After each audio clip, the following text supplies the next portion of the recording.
welcome back to the SSL Family Dad channel. We are here in the family kitchen. We're taking part in the final steps of processing the sap that we've collected from the trees, the maple trees, and turning that into a final product of maple syrup and getting it bottled and ready to send out to potential customers. And so at this point, we're just in the kitchen, and I've got a couple things set up. I'm going to go through the whole operation that I have, what we use, and some of the tips and tricks that I've learned over the last few years of doing this. So what I have here is a jug of sap that has been concentrated. So if you watch the previous videos, we have collected the sap, we've boiled it in our outdoor evaporator that burns wood, and gotten the sap concentration down to probably somewhere in the, I don't know, maybe 40 to 50% sugar content range. So we've got that concentrated down and done most of the evaporating outside with wood, which is free. And then I usually bring it in these jugs. So I've got two of these 5-gallon jugs that I'll bring in depending on how big and long the batch was. But usually I can just get everything in a 5-gallon container, and then we'll bring it in. I'll use a couple different pots. This is just what I have on the stove. This pot right here is kind of where I preheat everything. So I'll pour the colder sap or the room temperature sap into this pot and get it warmed up in there and bring it to a boil. And then as this pot evaporates, I'll pour the hot sap into this one. Eventually we're going to get all of this down into just this one pot, and then this is where we'll finish it off and get it to its final sugar content. There's still quite a bit of water here that we need to evaporate out in order to get down to maple syrup. So just a couple tips if you're looking to get into this. So this metal pot here it's a tall, I don't know, I think it's a steel pot, but it's very thin, and you have to be very careful when you're heating the sap up. So you want to turn the temperature up. I usually start, 6:30, 7 o'clock in the morning. I'll turn these pots on. I'll fill them up with sap, both of them. I'll start them at low. And then about every 15, 20, maybe half an hour, I'll turn it up just a notch on the electric stove here. You don't want to heat up, just turn it on high, because you'll end up burning the sugar content in there. The sugar sitting around the bottom of that pan, it'll burn, and you'll wreck the flavor of all your syrup. So you want to warm it up slowly, bring it to a boil, and then I'll get it up to a pretty good boil. I never boil on high. I want to boil, on our electric stove, that's right around 7 or 8 on the stove, kind of medium-high, medium temperature range. And as the sugar content gets higher and higher, so as we get rid of more and more of that water, it'll start to foam over, and so we'll need to keep turning the temperature down, lower and lower. And so that's one of my first indications of when this is getting close to syrup, is when I have to turn that temperature down below medium or to medium, then I know it's getting pretty close. So I also have another pot on the stove here that we have all of our caps in. These caps, I'm going to go through the bottles and everything that we use. Once we get to that point, I'll show you more of what we use and why and where we get all this stuff. But these are the caps that we're using for our 12-ounce bottles. We use kind of a different bottle. These are just a little nicer. A couple reasons why these are nice bottle I'll talk about later. But I have all these on the stove, and I'll turn this to a boil and get these caps boiled for about 10 or 15 minutes before I'm ready to bottle. And so they're just sitting in some water right now, just ready to go. I've got a couple other things behind me here. I've got a small stainless steel funnel. That does have a filter I don't generally use at this point because this has already been filtered a couple times. We'll use this funnel as part of the testing process. This was an Amazon purchase. I have a ladle here that'll also be part of the testing process. This is just a stainless steel ladle. And then I have what's called a hydrometer and a test cup. Now there's a couple different ways to test your sugar content in your syrup. One of them is by using a candy thermometer. That is not a very accurate way. There's lots of reasons why that doesn't really work very well. If that's all you have, you can definitely do that. But from every time that I've used a candy thermometer, that's how I started doing this, all my syrup always turned out too thin based on the temperatures that were recommended. And so it's just not as accurate of a way to test it. Hydrometer is the way to go. Basically stainless steel test cup here, and then this floats at a specific density, and it has some lines marked on it, and as soon as the top level of the liquid in this cup, it'll float in there, and we'll go through this later. The red line there will tell you exactly when it's floating at that level that we're right at the right sugar content. Now if you're going to be selling maple syrup, or you want to do it officially, it has to be checked with a hydrometer because it has to meet that correct sugar content in order to be sellable to consumers, in order to meet that criteria. So this is generally a good part of my day, is sitting by these pots and checking on this stuff regularly. Once it gets closer to syrup, these things will foam over really easily, and so you really have to stay at the stove, and you have to pay attention and keep an eye on it. it takes quite a few hours to boil through this, you know, 5 to 10 gallons of sap. So it's a good chunk of time usually of my day. So I'll show you what we're doing to get all of our bottles ready, and we'll talk a little bit about the bottles that we're using, and then we'll wait till this gets done, and we'll get ready to get this in some bottles and capped off and ready to sell. So over at the dishwasher here, I'll start to get the bottles ready.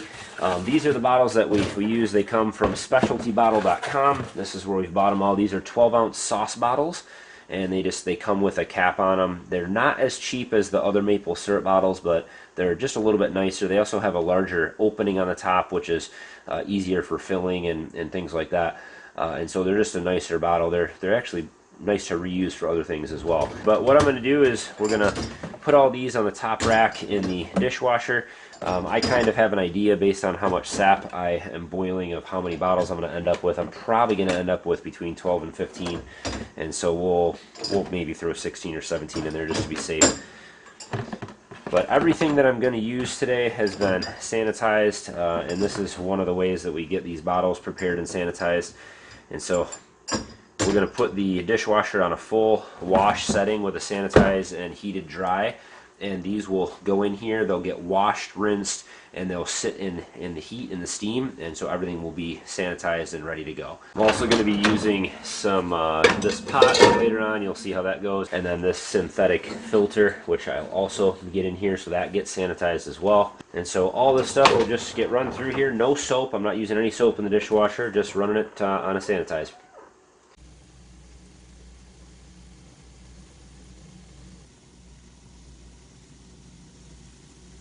Alright, so we've got everything down into one pot here, and this is the last of the finishing. So we see it's foaming up a little bit, and I just keep turning it down.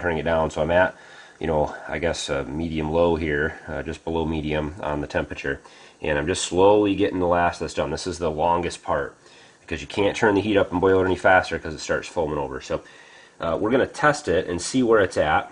I also sometimes will come through with a little skimmer and just scoop off the foam here. A lot of times the foam will start to burn on the edges, and that can affect the flavor of the syrup too. So I clear that out and just kind of keep the surface clear every once in a while. But right now we're going to test it. So I'm going to use the stainless steel funnel and the ladle, and then the test cup that it comes with the hydrometer. We got with the hydrometer here, and we're going to fill this up not quite all the way to the top, but pretty close, about 3/4 of the way. And I'm doing a hot test here. There's two different tests you can do. You can do a cold test and a hot test. And you gotta slowly put this in. You don't want it, if it's not thick enough, it'll drop right to the bottom and it can break. So we'll let that float. So if we're looking at the bricks scale here, it's at about 56 maybe. And it needs to float just a little bit higher. There's that red line, so it's at about 59, I think, or 58 is that line. So right when that red line is right at the surface of the syrup in the cup, that's where we want to be. So right now we've got just a little ways to go. Once the sugar content is higher, it's denser, and so that allows this to float a little bit higher, and so that's where we want to be. And that is the required bricks reading that we need to get on this before it can be considered syrup. We'll add this back in, rinse and wash everything off, and wait longer.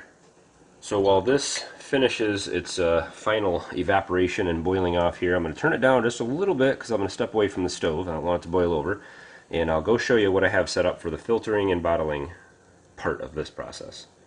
Alright, so I've got an interesting setup here. I've got a couple stools that have been set up on the table with some broomsticks or other dowel rods, whatever you want to use. And I've got a synthetic filter that, again, I'm going to link all this stuff on Amazon. That's where I got it from. I've got a synthetic filter here. This is a thick, reusable filter. I've been using this for a couple years. And then I have a couple of these pre-filters. They're varying qualities of different places I've got them. Again, I think I bought some of these locally and some of these on Amazon. But these can be used quite a few times also. But what I'm going to do is layer this. So I've got a thicker one here, pre-filter. I'm going to put that inside of another filter, and then this whole thing will get put inside of that cone filter. And what that allows me to do is, as the first pre-filter starts to get clogged up a little bit, we'll take that pre-filter out, and dump it into the next one, and then it can keep going through.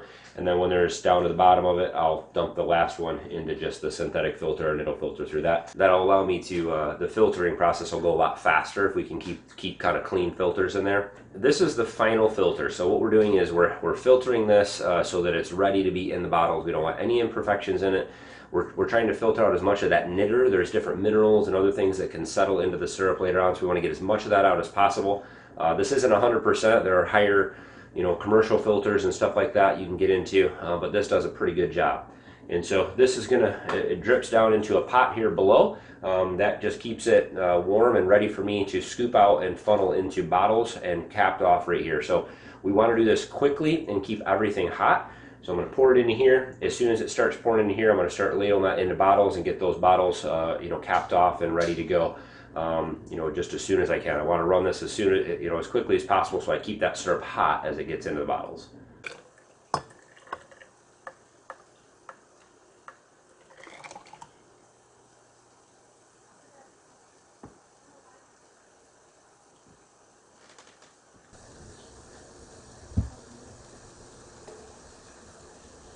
We're ready.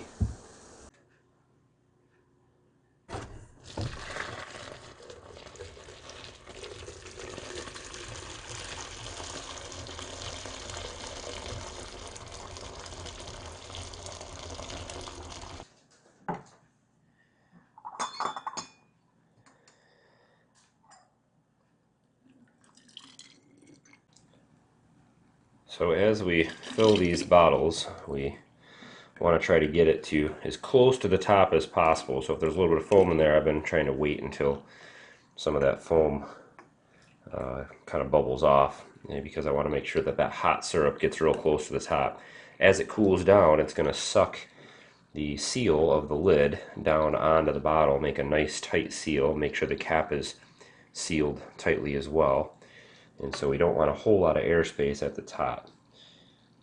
And we're a little foamy just the way it's coming out of the filter here. So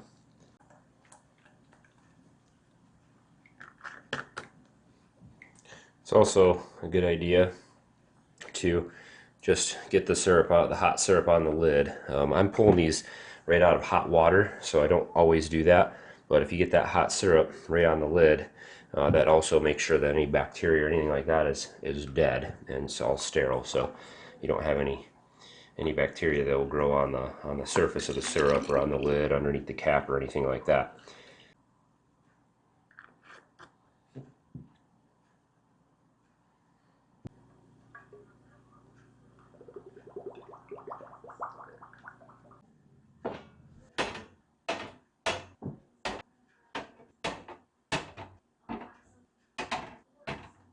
Alright, so I let the bottles cool down and wiped some of them off that had some syrup on them.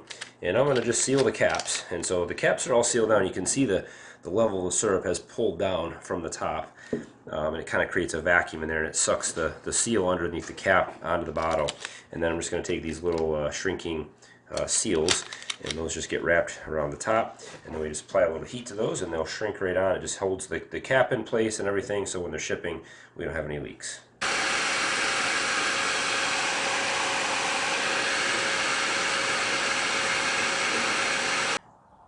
Well, that is the final product after many hours of work. And so maple syrup as a business it can definitely be profitable, but as you get started, as I have found over the last couple years, as we start to ramp up production and get equipment together and figure out processes, make things more efficient, it takes a whole lot of time. And so if we were to count the number of hours it took for me to make this bottle, I have a feeling I might be breaking even, if that, if we were to really count my labor, unless you pay me $1 an hour or something.